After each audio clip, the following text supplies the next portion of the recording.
while you were there. Whether it was an encounter with somebody, whether it was something you saw and nobody else saw you see it and you had a moment. If you could share those with us too. I know there were a couple in the documentary. I know you said you were crying over, you know, a pile of debris. Maybe it was the Coke moment for you, I don't know. But if you could just go and maybe share something that when it happened you went, oh, I just need a second.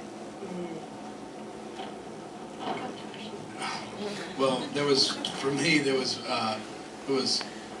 many of those moments to where you just stop. I remember two specific instances where we were cleaning and I looked up and I saw a little boy kind of going through the debris and rubble, and he was kicking. I want to say he was kicking the soccer ball that was in the film, but it was just, you know, it was a sad moment to see this, but at the same time, it gave me joy knowing that he's a little boy that's gonna keep moving forward. Yeah, he's still gonna be a little boy and go and kick the ball and find other stuff to play with and just, you know, just be happy. And another thing that I thought was really powerful is, I guess it was the second day we were there when it was raining so bad, or the second or third day we were there, that a whole, I guess kind of a community center had us in for, and they made soup for us and they gave us this candy and soup, and it was just, I mean, just opened their doors to a lot of really dirty people who are out trying to do what we can, but it was really impressive to just sit down and like just soak in their culture a little bit, you know. It was so cool to have, like, that's what a gift that was from the community, you know? Daniel?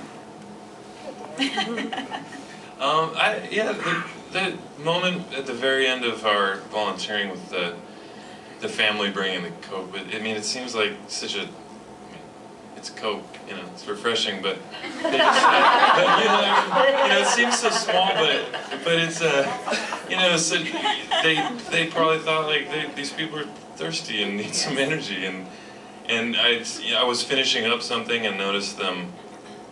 They were kind of just trying to figure out, like, how to approach.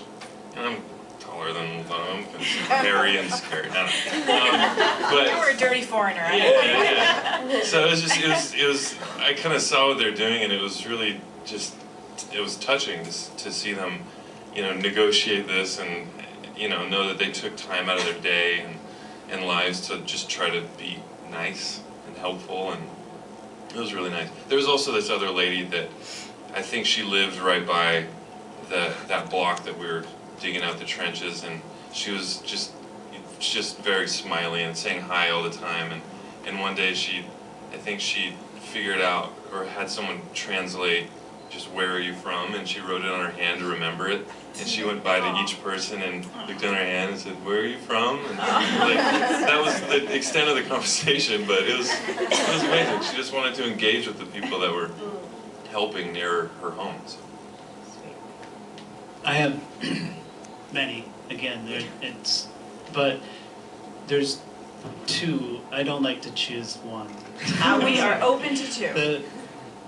The one that I'll start with was the harder one, and it was the scale of the disaster. I covered almost 500 kilometers of the coast during the assessment and then during the time of the project. And there's really no way that you can understand the scale of it, until you drive that coast, because, geez, they're coastal communities, and it's very mountainous, and basically the mountains run towards the sea, and then there'll be a flat area, and then there'll be another mountain. And in those flat areas, you have the communities. So I talk with my hands. You would go through an area that was completely destroyed.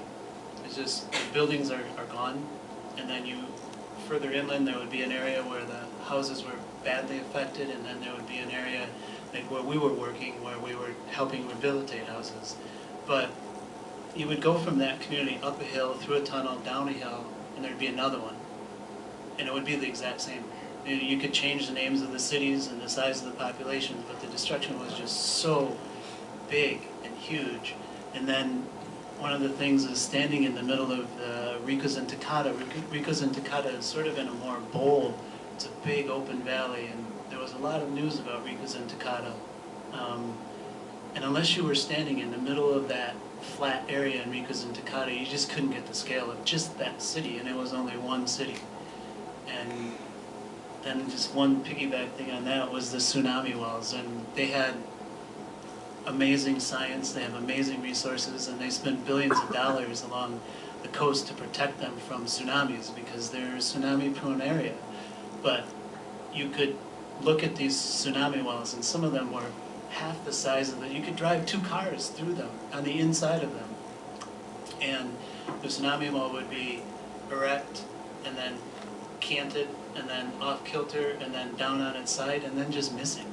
So all of that money went in to protect the people of the coast, and it had some impact, I'm sure, but almost no impact as you look to your left. You look to your right is the sea, you look to your left, it's where there was a community. And then on the better side was the community acceptance. We had a difficult time earning the trust of the Japanese people in this community. We were foreigners. I mean, we weren't even foreigners from Tokyo. We were foreigners from another country. And it took a lot of patience, and it took a lot of hard work on the part of our volunteers every single day to earn the trust of the people from that community. And for me, it was much like Josh, I went to visit a work site, and walking back, I can just remember it so vividly. There was a woman bringing out her garbage to put on the curb. And she just simply said, "Arigatou gozaimasu." And I thought, oh my gosh, they're starting to recognize who we are and what we're doing in the community. And that turned from a few people to a groundswell of support that by the end of our time there, we were sharing love with the people in that community. And those 2 things would probably be the most remarkable memories for me. Sarah? I have a memory actually with another volunteer, and I was really struck. We were on our lunch break, and it's just sort of amazing. You're sharing a very intimate experience with relative strangers, essentially. And I sat and talked to this gentleman. I don't remember his name. I remember that he lived in San Jose, and he was scheduled for a 2-week vacation with his family to go to Costa Rica. And he saw the news of the tsunami, and he canceled his vacation. And oh my gosh, this makes me cry. And his mother was in the hospital, and she was dying of cancer, and he said goodbye to her, and he flew to Japan to spend the only time he has all year to volunteer. And I thought that was so compelling and inspiring, and just absolutely, he's an angel. He's a godsend. And that's what I saw over and over again. The stories of volunteers was just absolutely incredible. And then on the flip side, the Japanese people were just amazing.